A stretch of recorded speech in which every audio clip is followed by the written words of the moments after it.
n1 square. इस तरह से फार्मूला लगा देगा, क्योंकि फर्स्ट सेकंड सेल और फर्स्ट सेल का डिफरेंस करके अपन वैल्यू को सॉल्व कर सकते हैं और अपने आप आंसर आ जाएगा। तो आप कोशिश करिए कि जैसे किस यूनिट में आ रहा है उस आधार पर आप उसका कन्वर्जन फैक्टर बना सकते हैं। तो मुझे लगता है कि हर बच्चे को ये वैल्यू याद होनी चाहिए कुछ भी करके।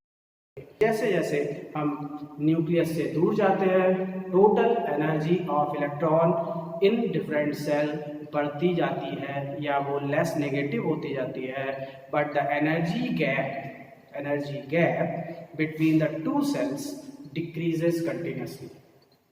अब अगर आपको ये मालूम है, ये वैल्यूज आपको क्लियर है, तो आप जानते हो कि since E is equal to hc/λ, यानी E inversely proportional to lambda. तो इस कंसेप्ट से बहुत सारे क्वेश्चन को समझना है कि अगर मैं कह रहा हूं कि न्यूक्लियस से दूर जाने पर एनर्जी बढ़ रही है, तो अंडरस्टूड है वेवलेंथ लगातार घट रहा है। तो लगातार वेवलेंथ घट रहा है, जैसे जैसे हम नंबर ऑफ सेल बढ़ाएंगे या न्यूक्लियस से दूर जाएंगे, वेवलेंथ की वैल्यू लगातार घटेगी। फिर मैंने क्या कहा, एनर्जी गैप घटेगा तो आप बोलोगे वेवलेंथ का गैप बढ़ेगा। क्लियर? तो बस अब क्लियर रखना है कि आप बोल रहे हो कि एनर्जी बढ़ती जाती है नंबर ऑफ सेल बढ़ाने से, तो बोलो वेवलेंथ घटता जाता है।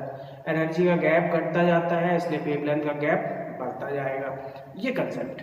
तो ऐसे बहुत सारे क्वेश्चन आपको बुक में मिलेंगे जो ऑब्जेक्टिव फॉर्म पे हैं, और वो क्वेश्चन आपको करने होंगे।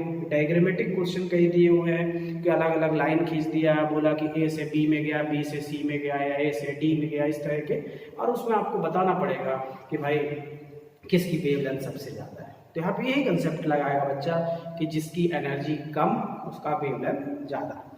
ये कंसेप्ट को आप कुछ भी करके फॉलो करो और इसको अप्लाई करो। अब यही क्वेश्चन